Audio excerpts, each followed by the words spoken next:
Hello student, welcome to your accountancy class. We are doing our chapter 5 retirement or death of a partner, and our today's topic is payment of the amount due to retiring partner. Let's start. When the amount due to the retiring partner is ascertained after all adjustment, it is either paid out in cash or transferred to his loan account.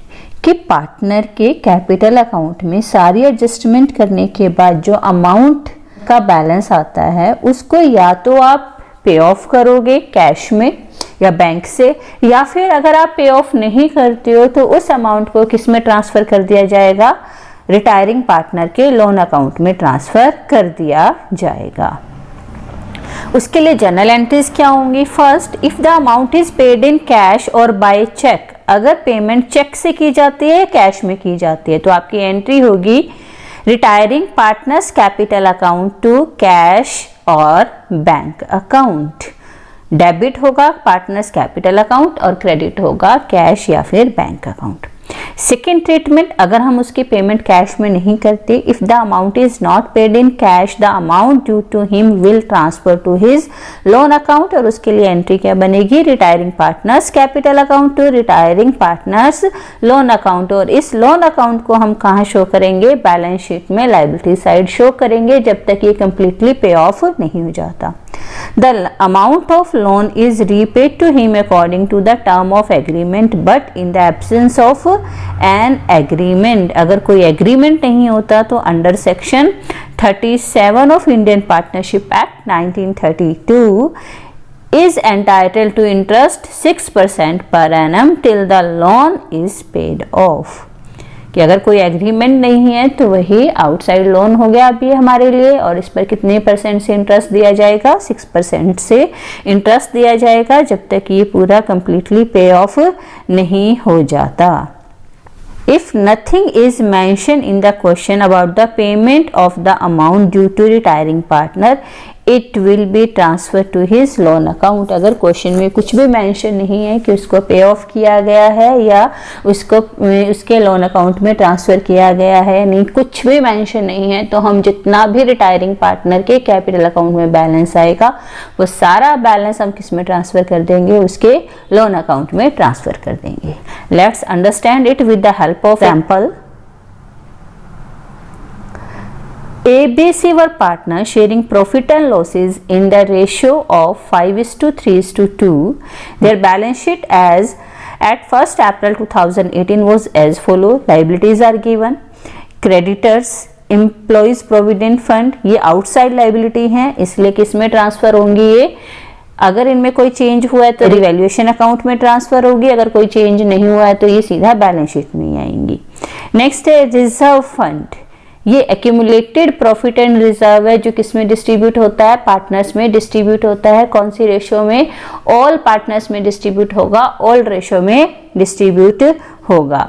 Workman compensation reserve, अगर इससे related कोई claim नहीं है, कोई liability नहीं है तो ये कंप्लीट वर्कमैन कंपनसेशन रिजर्व भी पार्टनर्स में डिस्ट्रीब्यूट होगा, ऑल पार्टनर्स में, ऑल रेशो में, और कहाँ शो करेंगे, कैपिटल अकाउंट में। नेक्स्ट, जो कैपिटल के बैलेंसेस हैं ये भी आपके कहाँ आएंगे, कैपिटल अकाउंट में आएंगे। हम क्या लिखेंगे, बाय बैलेंस BD ABC तीनों पार्टनर्स के अकाउंट में हम ये बैलेंस ट्रांसफ़र कर देंगे।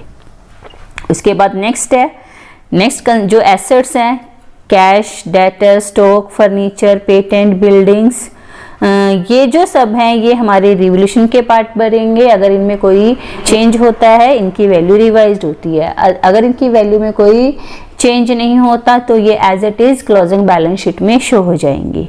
नेक्स्ट लास्ट पॉइंट है हमारा गुडविल। ये गुडविल जो है ये भी किस में डिस्ट्रीब्यूट होती है, पार्टनर में डिस्ट्रीब्यूट होती है, पार्टनर्स के कैपिटल अकाउंट में ट्रांसफ़र होगी, बट क्रेडिट साइड ट्रांसफ़र नहीं होगी। कौन सी साइड ट्रांसफ़र होगी, डेबिट साइड ट्रांसफ़र होगी, क्योंकि ये ओल्ड गुडविल है। ओल्ड गुडविल जो ऑलरेडी बुक्स में अपीयर होती है उसका ट्रीटमेंट हमने लास्ट टाइम क्या किया था कि ओल्ड गुडविल को भी हम ओल्ड पार्टनर्स में ओल्ड रेशो में डिवाइड करते हैं, डिस्ट्रीब्यूट करते हैं, और इससे उनके कैपिटल अकाउंट क्या होंगे, डेबिट होंगे। Next, C retire on above date and the partners agreed that. अब यहाँ रिटायरमेंट किसकी हो रही है? सी की है। उसके रिटायरमेंट पर जो डिफरेंट एडजस्टमेंट हैं वो क्या गिवन है? Goodwill is to be valued at 2 year purchase of the average profit of last 4 years. Profit for the year ended 31st March 2015 14,400, 2016 20,000, 2017 rupees 10,000, loss हुआ 2018 में 15,600 का प्रॉफिट हुआ है। आपको गुडविल कैलकुलेट करनी है एवरेज प्रॉफिट के बेस पर, तो आप इन 4 इयर्स के प्रॉफिट का टोटल करके इसका एवरेज निकाल लोगे और फिर उसको 2 year number of year purchase से मल्टीप्लाई कर दोगे, आपकी गुडविल की वैल्यू आ जाएगी। ये कौन सी गुडविल होगी? न्यू गुडविल होगी, जो किस में डिवाइड होती है, किस में डिस्ट्रीब्यूट होती है? ये डिस्ट्रीब्यूट होती है गेनिंग रेशियो में। नेक्स्ट आपका second adjustment, 5% provision for doubtful debt is to be maintain. जितने भी बैलेंस शीट में आपको डेटर्स गिवन है, आप क्या करोगे? उनका 5% निकालोगे और provision for doubtful date create करोगे। ये हमारा आएगा रिवोल्यूशन अकाउंट में डेबिट साइड, क्योंकि इससे आपके जो डेटर हैं वो डिक्रीज हो जाएंगे। Stock is to be appreciated by 10%। Appreciate हुआ है stock, it means asset increase हो गई। अगर एसेट इंक्रीज होती है तो वो हमारे लिए प्रॉफिट होती है। रिवोल्यूशन अकाउंट के कौन सी साइड आएगी? क्रेडिट साइड आएगी। Patents are valueless. पेटेंट्स की वैल्यू 0 रह गई, उनकी अब कोई वैल्यू नहीं है, इट मीन्स आपको लॉस हो गया। और लॉस कौन सी साइड आएगा? रिवोल्यूशन अकाउंट के डेबिट साइड। नेक्स्ट, बिल्डिंग भी एप्रिशिएटेड बाय 20%। एप्रिशिएट हुई है, इट मीन्स प्रॉफिट हो गया। बिल्डिंग का 20% निकालोगे, कैलकुलेट करोगे, बिल्डिंग का 20% कैलकुलेट करोगे, उसको रिवोल्यूशन अकाउंट में क्रेडिट साइड ट्रांसफर कर दोगे। Sundry creditor to be made 2,000 more than the book value. अब लाइबिलिटी इंक्रीज हो गई, क्रेडिटर इंक्रीज हो गई, अब आपको 2,000 और ज्यादा पे करने हैं, तो 2,000 से इंक्रीज हुई है लाइबिलिटी, ये हमारे लिए लॉस है। कहाँ आएगा? रिवोल्यूशन अकाउंट में डेबिट साइड। तो अब आपकी जितनी भी एंट्रीज थी, जितनी भी एडजस्टमेंट थी, उनका क्या ट्रीटमेंट होगा वो मैंने बता दिया। अब आपको क्या करना है? Pass the journal entries, prepare revaluation account, capital account and the balance sheet. Have a look one by one.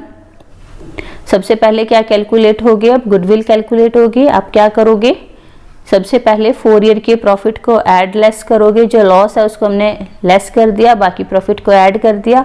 Average calculate करोगे 10,000, 2 ईयर नंबर ऑफ परचेज है तो उससे मल्टीप्लाई कर दो, आपकी गुडविल की वैल्यू आ गई 20,000। अब यहाँ सी रिटायर हो रहा है तो इस 20,000 में से सी का शेयर कैलकुलेट करोगे और ए और बी को डेबिट कर दोगे, क्योंकि वो कंटिन्यूइंग पार्टनर हैं। सी को क्रेडिट कर दोगे उसके शेयर से। Next, journal entries. सबसे पहले हमने क्या किया था? रिजर्व डिस्ट्रीब्यूट होंगे ऑल पार्टनर में, ऑल रेशियो में। रिजर्व फंड गिवन था आपको, कितना गिवन था? 6,000, वो भी डिस्ट्रीब्यूट हो जाएगा पार्टनर में उनकी ऑल रेशियो में। वर्कमैन कंपनसेशन रिजर्व है, उससे रिलेटेड कोई भी एडजस्टमेंट गिवन नहीं थी, इसलिए सारा जो रिजर्व है वो किस में डिस्ट्रीब्यूट हो जाएगा?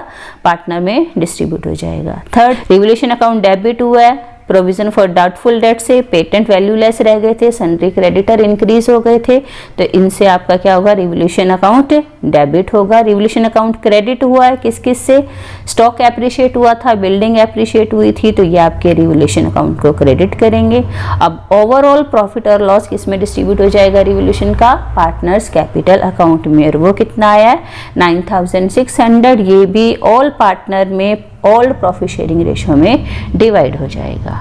नेक्स्ट जर्नल एंट्री है आपकी, गुडविल जी थी already appear in the book. उस गुडविल का ट्रीटमेंट हम करेंगे। सबसे पहले क्या करोगे? पार्टनर्स में, पार्टनर के कैपिटल अकाउंट डेबिट हो जाएंगे, कौन सी रेशियो में? ऑल प्रॉफिट शेयरिंग रेशियो में। उसके बाद नेक्स्ट ट्रीटमेंट होगा न्यू गुडविल का, जो हमारी 20,000 आई थी, उसका शेयर कैलकुलेट करोगे और उसका शेयर कितना है आपका? 20,000। गुडविल का शेयर कैसे कैलकुलेट करोगे? गुडविल थी हमारी 20,000 की और उसमें से उसका शेयर कैलकुलेट करोगे 2/10, तो हमारी गुडविल कितनी आ गई? 4,000। सी को क्रेडिट करोगे क्योंकि वो रिटायर हो रहा है, उसको कंपनसेट किया जाएगा। कौन कंपनसेट करेंगे? ए और बी कंपनसेट करेंगे, किस रेशो में करेंगे, गेनिंग रेशो में 5:3 में, क्योंकि यहाँ हमारे पास कोई और इंफॉर्मेशन नहीं है। तो इस केस में ओल्ड रेशो ही कौन सी रेशो होती है, गेनिंग रेशो होती है। तो हम 5:3 में ही इस गुडविल को क्या कर देंगे, ए और बी में डेबिट कर देंगे। नेक्स्ट है आपका लास्ट पॉइंट कि सी का कैपिटल, अब सी से रिलेटेड भी कोई इंफॉर्मेशन गिवन नहीं थी हमें, तो इट मीन सी की कैपिटल का जितना भी बैलेंस होगा वो हम किस में ट्रांसफर कर देंगे, उसके लोन अकाउंट में ट्रांसफर कर देंगे। और वो बैलेंस कितना बना आपका 31,320। ये कंप्लीट बैलेंस किस में ट्रांसफर हो जाएगा, उसके लोन अकाउंट में ट्रांसफर हो जाएगा। और इस लोन अकाउंट को हम कहाँ शो करेंगे, बैलेंस शीट में शो करेंगे जब तक इसको पे ऑफ नहीं करते। नेक्स्ट रिवोल्यूशन अकाउंट देख लो, सेम जैसे हमने जर्नल एंट्रीज किए हैं उसी के बेस पर हमारा क्या बनेगा, रिवोल्यूशन अकाउंट बनेगा। रिवोल्यूशन अकाउंट क्रेडिट किस किस चीज से हुआ है, स्टॉक से एंड बिल्डिंग से, क्योंकि ये अप्रिशिएट हुई थी। डेबिट किस किस से हुआ है, provision for doubtful date, patents, creditors, और बाकी जो प्रॉफिट हुआ था वो उनमें ओल्ड रेशो में डिस्ट्रीब्यूट हो गया। नेक्स्ट कैपिटल अकाउंट देख लो, कैपिटल अकाउंट में हमने क्या क्या ट्रांसफर किया, बैलेंस ट्रांसफर किए हैं सबसे पहले जो बैलेंस शीट में गिवन थे, फिर रिजर्व डिस्ट्रीब्यूट कर दिया, उसके बाद वर्कमैन कंपनसेशन रिजर्व डिस्ट्रीब्यूट किया।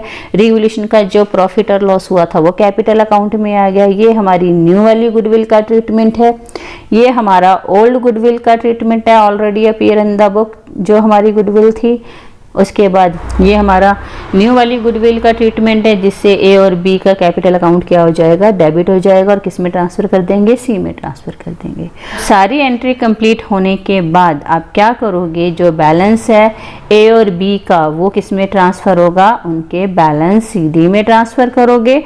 और बट जो सी का है बैलेंस वो सारा किस में ट्रांसफर हो जाएगा, लोन अकाउंट में ट्रांसफर हो जाएगा। अगर यहाँ गिवन होता कि उसको बैंक से पेमेंट की गई है तो हम टू सीज लोन अकाउंट की जगह लिखते टू बैंक अकाउंट या फिर to cash account.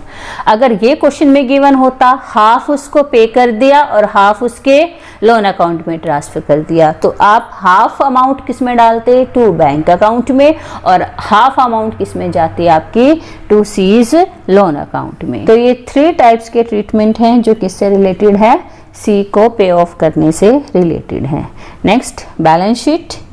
Balance sheet में देखो हमारे सन्ड्री क्रेडिटर्स हैं, उसमें चेंज हुआ है, 2000 से इंक्रीज हुए तो 12,000 आ गया। ये सी का लोन भी हमने किस में ट्रांसफर कर दिया, बैलेंस शीट में ट्रांसफर कर दिया। एम्प्लॉइज प्रोविडेंट फंड गिवन था उसमें कोई चेंज नहीं हुआ है, एज इट इज आएगा। और ये हमारे जो रिमेनिंग पार्टनर हैं ए और बी, उनके कैपिटल अकाउंट हो गए। कैश का बैलेंस आ गया 2000, कोई चेंज नहीं हुआ है हमारा। सन्ड्री डेटर हैं, सन्ड्री डेटर 8000 के थे, प्रोविजन बना है 5% 400 के अकॉर्डिंग, तो हमारे डेटर कितने रह गए 7600 के। स्टॉक है एप्रिशिएट हुआ था, हमने ऐड कर दिया। बिल्डिंग भी हमारी एप्रिशिएट हुई थी, वो हमने ऐड कर दी। फर्नीचर हमारा एज इट इज आ जाएगा। तो ये थी हमारी balance sheet and complete question of payment to retiring partner. I hope you understand. Student, now you have to do the practicals related to this concept.